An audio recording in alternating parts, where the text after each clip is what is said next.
So I want to start by offering you a free, no-tech life hack.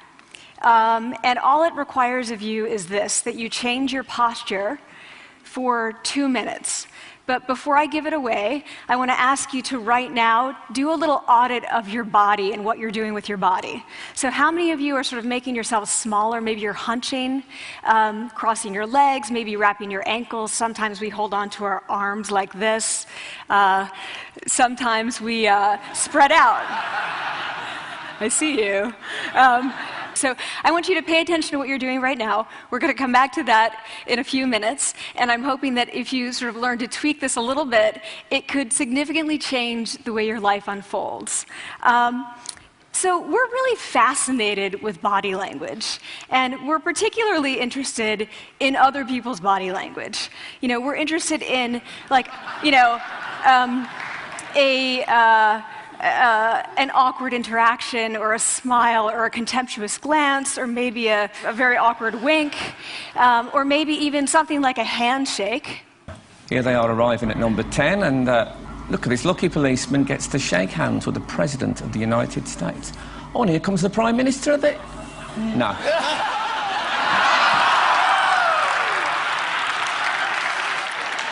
So a handshake, or the lack of a handshake, can have us talking for weeks and weeks and weeks, even the BBC and the New York Times. So obviously, when we think about nonverbal behavior or body language, but we call it nonverbals as social scientists, it's language. So we think about communication. When we think about communication, we think about interactions. So what is your body language communicating to me? What's mine communicating to you? And there's a lot of reason to believe that this is a valid way to look at this. So social scientists have spent a lot of time looking at the effects of our body language or other people's body language on judgments. And we make sweeping judgments and inferences from body language. And those judgments can predict really meaningful life outcomes, like who we hire or promote, who we ask out on a date. For example, Nalini Ambady, a researcher at Tufts University, shows that when people watch 30-second soundless clips of real physician-patient interactions, their judgments of the physician's niceness predict whether or not that physician will be sued. So it doesn't have to do so much with whether or not that physician was incompetent, but do we like that person and how they interacted? Even more dramatic, Alex Todorov at Princeton has shown us that judgments of political candidates' faces in just 1 second predict 70% of US Senate and gubernatorial race outcomes. And even, let's go digital, emoticons used well in online negotiations can lead you to claim more value from that negotiation. If you use them poorly, bad idea, right? So when we think of nonverbals, we think of how we judge others, how they judge us, and what the outcomes are. We tend to forget, though, the other audience that's influenced by our nonverbals, and that's ourselves. We are also influenced by our nonverbals, our thoughts and our feelings and our physiology. So what nonverbals am I talking about? I'm a social psychologist. I study prejudice, and I teach at a competitive business school. So it was inevitable that I would become interested in power dynamics. I became especially interested in nonverbal expressions of power and dominance. And what are nonverbal expressions of power and dominance? Well, this is what they are. So in the animal kingdom, they are about expanding. So you make yourself big, you stretch out, you take up space, you're basically opening up. It's about opening up. And this is true across the animal kingdom. It's not just limited to primates, and humans do the same thing. So they do this both when they have power sort of chronically, and also when they're feeling powerful in the moment. And this one is especially interesting because it really shows us how universal and old these expressions of power are.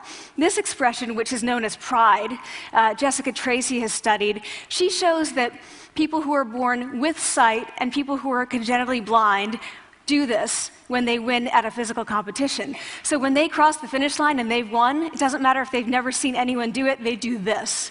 So the arms up in the V, the chin is slightly lifted. What do we do when we feel powerless? We do exactly the opposite. We close up, we wrap ourselves up, we make ourselves small. We don't want to bump into the person next to us. So again, both animals and humans do the same thing. And this is what happens when you put together high and low power. So what we tend to do when it comes to power is that we complement the other's nonverbals. So if someone's being really powerful with us, we tend to make ourselves smaller. We don't mirror them, we do the opposite of them. So I'm watching this behavior in the classroom, and what do I notice? I notice that MBA students really exhibit the full range of power nonverbals. So you have people who are like caricatures of alphas, like really coming into the room. They get right into the middle of the room before class even starts, like they really want to occupy space. When they sit down, they're sort of spread out. They raise their hands like this. You have other people who are virtually collapsing when they come in. As soon as they come in, you see it. You see it on their faces and their bodies, and they sit in their chair and they make themselves tiny, and they go like this when they raise their hand. I noticed a couple things about this. One, you're not going to be surprised. It seems to be related to gender. So women are much more likely to do this kind of thing than men. Women feel chronically less powerful than men, so this is not surprising. But the other thing I noticed is that it also seemed to be related to the extent to which the students were participating and how well they were participating. And this is really important in the MBA classroom because participation counts for half the grade. So business schools have been struggling with this gender grade gap. You get these equally qualified women and men coming in, and then you get these differences in grades, and it seems to be partly attributable to participation. So I started to wonder, okay, so you have these people coming in like this, and they're participating. Is it possible that we could get people to fake it, and would it lead them to participate more? So my main collaborator, Dana Carney, who's at Berkeley, and I really wanted to know, can you fake it till you make it? Like, can you do this just for a little while and actually experience a behavioral outcome that makes you seem more powerful? So we know that our nonverbals govern how other people think and feel about us. There's a lot of evidence, but our question really was, do our nonverbals govern how we think and feel about ourselves? There's some evidence that they do. So, for example, when we smile when we feel happy, but also when we're forced to smile by holding a pen in our teeth like this, it makes us feel happy. So it goes both ways. When it comes to power, it also goes both ways. So when you feel powerful, you're more likely to do this, but it's also possible that when you pretend to be powerful, you are more likely to actually feel powerful. So the second question really was, so we know that our minds change our bodies, but is it also true that our bodies change our minds? And when I say minds, in the case of the powerful, what am I talking about? So I'm talking about thoughts and feelings and the sort of physiological things that make up our thoughts and feelings. And in my case, that's hormones. I look at hormones. So what do the minds of the powerful versus the powerless look like? So powerful people tend to be, not surprisingly, more assertive and more confident, more optimistic. They actually feel that they're going to win even at games of chance. They also tend to be able to think more abstractly. So there are a lot of differences. They take more risks. There are a lot of differences between powerful and powerless people. Physiologically, there also are differences on two key hormones, testosterone, which is the dominance hormone, and cortisol, which is the stress hormone. So what we find is that high-power alpha males in primate hierarchies have high testosterone and low cortisol. And powerful and effective leaders also have high testosterone and low cortisol. So what does that mean? When you think about power, people tended to think only about testosterone because that was about dominance. But really, power is also about how you react to stress. So do you want the high-power leader that's dominant, high on testosterone, but really stress reactive? Probably not, right? You want the person who's powerful and assertive and dominant, but not very stress reactive, the person who's laid back. So we know that in primate hierarchies, if an alpha needs to take over, if an individual needs to take over an alpha role sort of suddenly, within a few days, that individual's testosterone has gone up significantly and his cortisol has dropped significantly.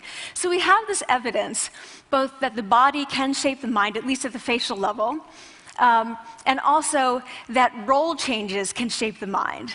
So what happens, okay, you take a role change, what happens if you do that at a really minimal level, like this tiny manipulation, this tiny intervention? For 2 minutes you say, I want you to stand like this, and it's going to make you feel more powerful.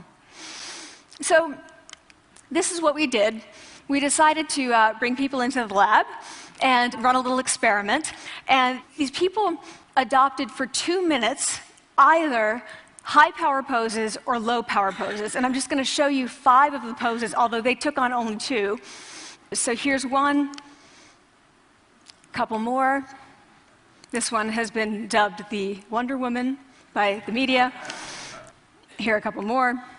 So you can be standing or you can be sitting. And here are the low power poses. So you're folding up, you're making yourself small. This one is very low power. When you're touching your neck, you're really kind of protecting yourself. So this is what happens. They come in, they spit into a vial. We, for 2 minutes, say, you need to do this or this. They don't look at pictures of the poses. We don't want to prime them with the concept of power. We want them to be feeling power, right? So 2 minutes they do this. We then ask them, how powerful do you feel on a series of items? And then we give them an opportunity to gamble. And then we take another saliva sample. That's it. That's the whole experiment. So this is what we find. Risk tolerance, which is the gambling. What we find is that when you're in the high power pose condition, 86% of you will gamble. When you're in the low power pose condition, only 60%. And that's a pretty whopping significant difference. Here's what we find on testosterone. From their baseline when they come in, high power people experience about a 20% increase, and low power people experience about a 10% decrease. So again, 2 minutes and you get these changes. Here's what you get on cortisol. High power people experience about a 25% decrease, and the low power people experience about a 15% increase. So 2 minutes lead to these hormonal changes that configure your brain to basically be either assertive, confident, and comfortable, or really stress reactive, and feeling sort of shut down. And we've all had that feeling, right? So it seems that our nonverbals do govern how we think and feel about ourselves. So it's not just others, but it's also ourselves. Also, our bodies change our minds. But the next question, of course, is, can power posing for a few minutes really change your life in meaningful ways? So this is in the lab, it's this little task, it's just a couple of minutes. Where can you actually apply this, which we cared about, of course.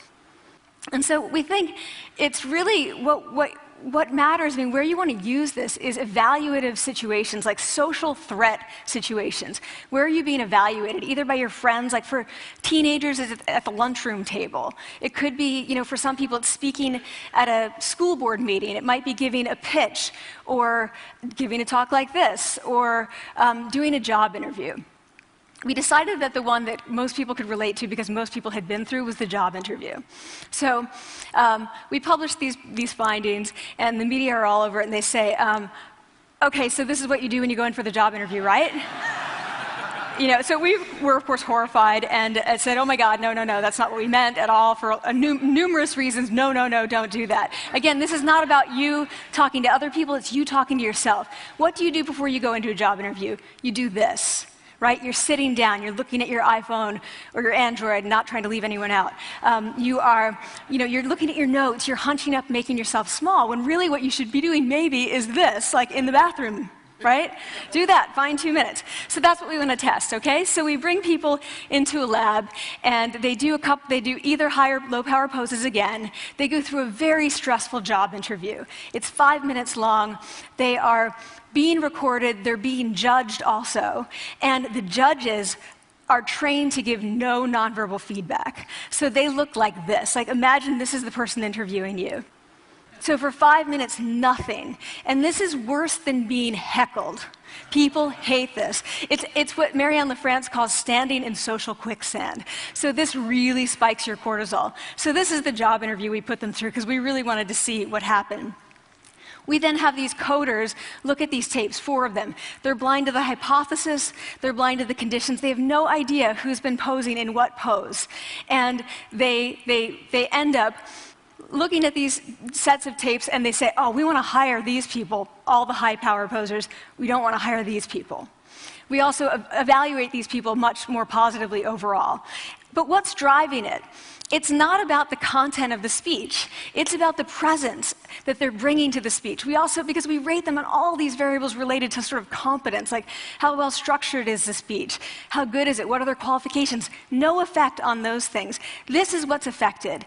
These kinds of things. People are bringing their true selves, basically. They're bringing themselves. They bring their ideas, but as themselves, with no, residue over them. So this is what's driving the effect or mediating the effect. So when I tell people about this, that our bodies change our minds and our minds can change our behavior and our behavior can change our outcomes, they say to me, it feels fake, right? So I said fake it till you make it. It's not me. I don't want to get there and then still feel like a fraud. I don't want to feel like an imposter. I don't want to get there only to feel like I'm not supposed to be here. And that really resonated with me because I want to tell you a little story about being an imposter and feeling like I'm not supposed to be here.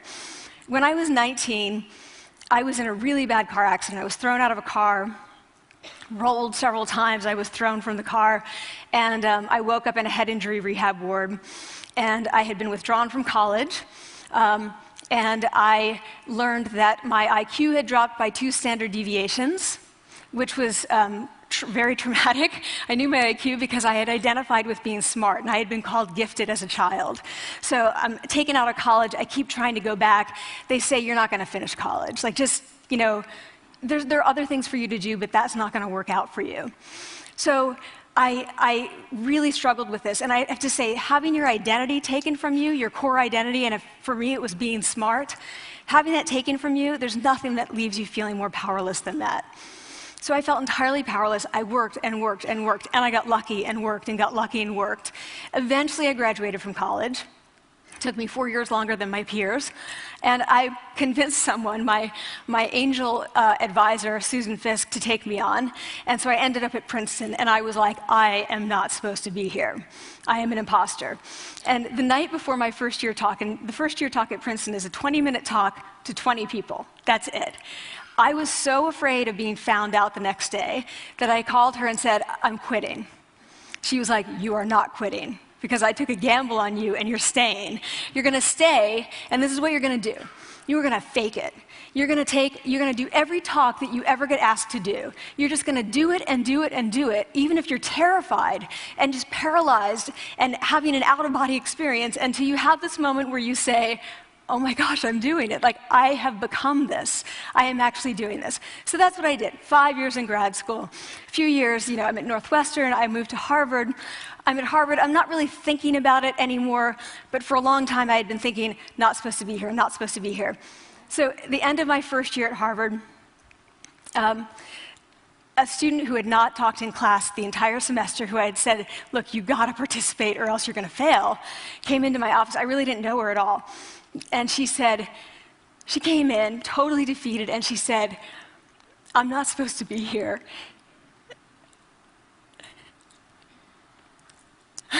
And that was the moment for me, because 2 things happened. One was that I realized, oh my gosh, I don't feel like that anymore. I don't feel that anymore, but she does, and I get that feeling. And the second was, she is supposed to be here.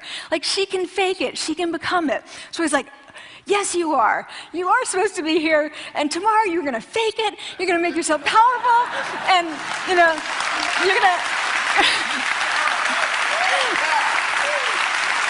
and you're going to go into the classroom, and you are going to give the best comment ever, And she gave the best comment ever, and people turned around, and they were like, oh my God, I didn't even notice her sitting there, She comes back to me months later, and I realized that she had not just faked it till she made it, she had actually faked it till she became it.